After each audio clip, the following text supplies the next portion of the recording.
வணக்கம். நான் உங்கள் ஜெயா.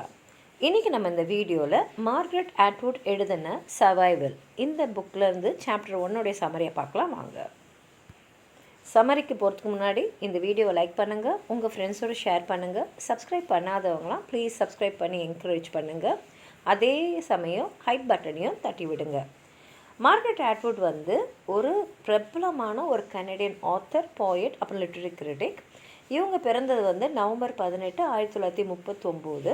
பிறந்த இடம் ஒன்டாரியாவில் இருக்கக்கூடிய ஒட்டாவான்ற இடத்துல தான். இவங்க நிறைய நாவல்ஸு, ஷார்ட் ஸ்டோரிஸ், எஸ்ஸேஸ், போயம்ஸ்லாம் எழுதியிருக்காங்க. எல்லாத்துலேயும் மெயின் தீம் என்னவாக இருக்கும்னா, ஒன்று ஃபெமினிசமாக இருக்கும், இல்லைன்னா சுற்றுச்சூழலில் இருக்கக்கூடிய அந்த இஷ்யூஸை பற்றி இருக்கும், இல்லைன்னா டிஸ்டோபியன் ஃப்யூச்சர்ஸை பற்றி இருக்கும். அவங்களோட முக்கியமான படைப்புகள்னு பார்த்திங்கன்னா த ஹேண்ட்மேட்ஸ் டேல், அப்புறம் ஆக்ஸ் அண்ட் க்ரேக்கு. இவங்க நிறைய அவார்ட்ஸ் வாங்கியிருக்காங்க. முக்கியமாக புக்கர் ப்ரைஸ் வாங்கியிருக்காங்க, கவர்னர் ஜெனரல் அவார்டெல்லாம் வாங்கியிருக்காங்க. இந்த புஸ்தகம் சர்வைவலை அவங்க 1972 பப்ளிஷ் பண்ணியிருக்காங்க. இது கனடியன் இலக்கியத்தை பற்றி இவங்க ஒரு புக்கு மாதிரி எக்ஸ்ப்ளோர் பண்ணி எழுதியிருக்காங்க.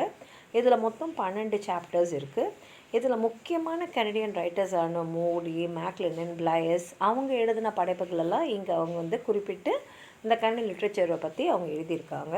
இந்த சாப்டர் 1ல் அவங்க கனடியன் இலக்கியம் எப்படி இவங்க சர்வைவ்னா உயிர் வாழறதுக்காக எவ்வளோ போராட்டங்களை இந்த கனடியன் மக்கள் சந்திச்சிருக்காங்க, அது இலக்கியத்தில் எப்படி பிரதிபலிச்சிருக்கு அப்படின்றத எழுதியிருக்காங்க. ஏன்னா இந்த இலக்கியம் பார்த்திங்கன்னா பன்முகத்தன்மையோடு வந்திருக்கு. ஒன்று கனடாவோடைய வரலாறு, இன்னொன்று கனடாவோடைய பாரம்பரியம், அவங்களுடைய பழக்க வழக்கம், அவங்களோட நம்பிக்கைகள் எல்லாத்தையுமே இலக்கியத்தில் கொண்டு வர்றது. இதில் அவங்க என்ன சொல்கிறாங்கன்னா, இந்த சர்வைவல்னு சொல்கிறோம்ல, உயிர் வாழறதுக்கான போராட்டம், அதையே அவங்க 2 வகையாக பிரிக்கிறாங்க. ஒன்று சுற்றுச்சூழலில் இருக்கக்கூடிய அந்த கடுமையான சூழ்நிலை, அந்த சூழ்நிலையிலேயும் மக்கள் எப்படி அவங்க உயிர் வாழ்ந்தாங்க. 2வது அந்த கல்ச்சர், அவங்க பாரம்பரியத்தை காப்பாற்றுறதுக்காக அவங்க அடையாளத்தை அப்படியே அடுத்த தலைமுறை வரைக்கும் கொண்டு போகிறதுக்காக வெளியிலேருந்து வரக்கூடிய எதிர்ப்புகள்லாம் எதிர்த்து அவங்க எப்படி அவங்க வாழ்க்கையை நடத்தின்னு இருக்காங்க. இந்த சர்வைவலை பற்றியும் அவங்க பேசியிருக்காங்க. இதில் அவங்க என்ன சொல்கிறாங்கன்னா, ஆரம்ப காலத்தில் அவங்க கனடியன் இலக்கியத்தெல்லாம் படிக்கும் போது அந்த இலக்கியத்தை அவங்க படிக்கும் போது தான் அவங்களோட எழுத்துக்களில் அவங்களால அந்த கனடியன் அந்த எசன்ஸை அவங்களால கொண்டு வர முடிஞ்சது.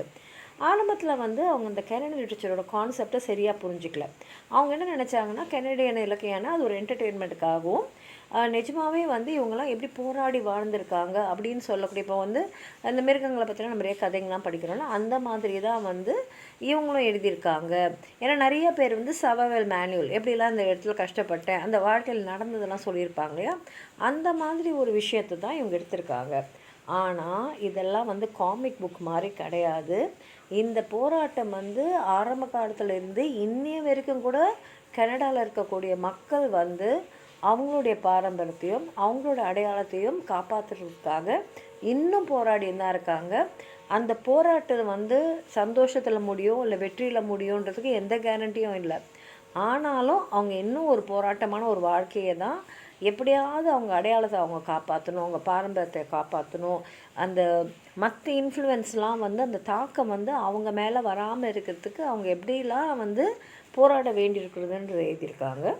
இதில் என்ன அவங்க சொல்கிறாங்கன்னா, மற்ற கல்ச்சுரலில் இருக்கக்கூடிய இந்த சிம்பிள்ஸ்லாம் சொல்கிறாங்க. இப்போ அமெரிக்காவோட சிம்பிள் பார்த்திங்கன்னா ஃப்ரான்டியர், இங்கிலீஷோட சிம்பிள் பார்த்திங்கன்னா ஒரு ஐலேண்ட் அது. ஆனால் கன்னடாவோட சிம்பிள் பார்த்திங்கன்னா சர்வைவல். ஏன்னா உயிர் வாழறதுக்கே அவங்க கடினமான ஒரு போராட்டம் தான் செய்ய வேண்டியிருக்கு.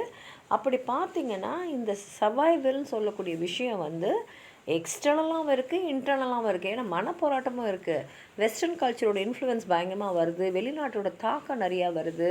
இவங்க ஆதீன மக்களாக இருந்தவங்க எப்படி மாற்றங்களோடு சேர்ந்து வாழ வேண்டிய சூழ்நிலையில் இருக்காங்க அப்படின்றதையும் அவங்க சொல்லும் போது, இந்த பேசிக் விக்டிம் பொசிஷன், விக்டிம்னா யாருன்னா தாக்கப்படுறவங்க, தாக்குறவங்க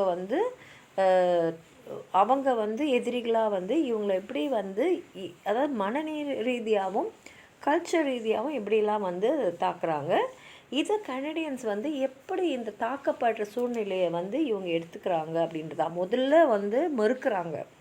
அதுக்கப்புறம் ஒத்துக்கிறாங்க, அதுக்கப்புறம் அவங்களோட எதிர்ப்பை காட்டுறாங்க. இந்த மாதிரி பல வகைகளில் வந்து அவங்க இந்த சூழ்நிலையில் வாழ்ந்துட்டுருக்காங்க. அதை தான் இந்த கெனடியன்ஸ் எழுதக்கூடிய அந்த இலக்கியங்களை தெரியுது. ஏன்னா வந்து இந்த விக்டிம்ஸோட மனநிலை எப்படி இருக்குது, அதுவும் நிறைய வாட்டி அவங்க தோல்வி தான் சந்திக்கிறாங்க. அப்போது வந்து அவங்களோட பாரம்பரியத்தை அவங்க எப்படியெல்லாம் வந்து போராடி காப்பாற்ற வேண்டியிருக்கு, அவங்களோட அடையாளத்தை நிலைநிறுத்துறதுக்காக இவங்க எப்படி வந்து அந்த சர்வைவல், அதாவது அந்த அவங்களோட அடையாளத்தோடு சேர்ந்து எப்படி உயிர் வாழ்கிறது, அவங்க பாரம்பரியத்தை விட்டு கொடுக்காமல் எப்படி உயிர் வாழ்கிறது, அதெல்லாம் வந்து இந்த இலக்கியத்தை பார்க்கும்போது அவங்களுக்கு தெரியுதுன்னு சொல்கிறாங்க. இதில் என்ன பண்ணுறாங்கன்னா, சரி நான் ஒரு ஃப்ரேம் ஒர்க் மாதிரி கனடியன் இலக்கியத்தை பற்றி நான் வந்து எழுதுகிறேன். அதில் வந்து அவங்க என்ன சொல்கிறாங்கன்னா, நிறைய இலக்கியங்களை படித்து பார்க்கும்போது அவங்களோட போராட்டங்கள் பற்றி தான் இருக்குது, ஆனால் எதுலேயுமே அவங்க வெற்றி அடைஞ்சதா இல்லை, ஆனால் அவங்க கடைசி வரைக்கும் போராடி மறைஞ்சிருக்காங்க அப்படின்னு சொல்லிட்டு இதை மாதிரி எழுதுனா நிறைய கெனடியன் ஆத்தர்ஸோடைய படைப்புகளை பற்றி சொல்கிறாங்க. அதில் வர கதாபாத்திரங்கள்லாம் எப்படி வெளியிலேருந்து வரக்கூடிய அந்த மிரட்டல்கள், அந்த அந்த திணிப்புகள், அதுக்கப்புறம் வந்து எவ்வளோ ஒரு அழிவை நோக்கி அவங்க போயிருக்காங்க, எப்படி ஒரு சந்தோஷமே இல்லாத ஒரு முடிவை அவங்க வந்து வாழ்க்கையில் சந்திக்க வேண்டியிருந்ததுன்றதெல்லாம் இங்கே சொல்கிறாங்க. அப்போ பார்த்திங்கன்னா இந்த சர்வைவல்ன்றதே வந்து வெறும் உடலுக்கு வர வேண்டிய ஒரு ஃபிசிக்கல் சேலஞ்ச் மாதிரி இல்லாமல் மனநீதியாக, அதாவது ஸ்பிரிச்சுவலாக, எமோஷ்னலாக வந்து கூட அவங்க நிறைய விஷயத்தில் பாதிக்கப்பட்டிருக்காங்க. அதே மாதிரி இந்த கெனடியன் ஆத்தர்ஸ் பார்த்திங்கன்னா அந்த உயிர் வாழ்றதே வந்து எவ்வளோ கடினமான ஒரு சூழ்நிலையில் அவங்க வாழ வேண்டியிருக்கு அப்படின்றது தான் இந்த நரேட்டிவ்ஸ்லலாம் நமக்கு தெரியுது. ஏன்னா வந்து எல்லாருக்குமே ஒரே ஆசை தான், ஒரு நல்ல மாற்றம் வராதா, அந்த மாற்றம் வந்து மக்களுக்கு ஒரு நல்ல வாழ்க்கையை தராதா, அதுக்கு நடுவில் தான் இப்போவும் அவங்க வந்து அந்த கடினமான சூழ்நிலை இருந்துதான் அவங்கெல்லாம் எழுதிட்டு இருக்காங்க அப்படின்றதா சாப்டர் 1 அவங்க சொல்லியிருக்காங்க. உங்களுக்கு ஏதாவது சொல்லணும்னு நினச்சிங்கன்னா கீழே இருக்கிற கமெண்ட் பாக்ஸில் எழுதுங்க. அடுத்த வீடியோவில் பார்க்கலாம். நன்றி.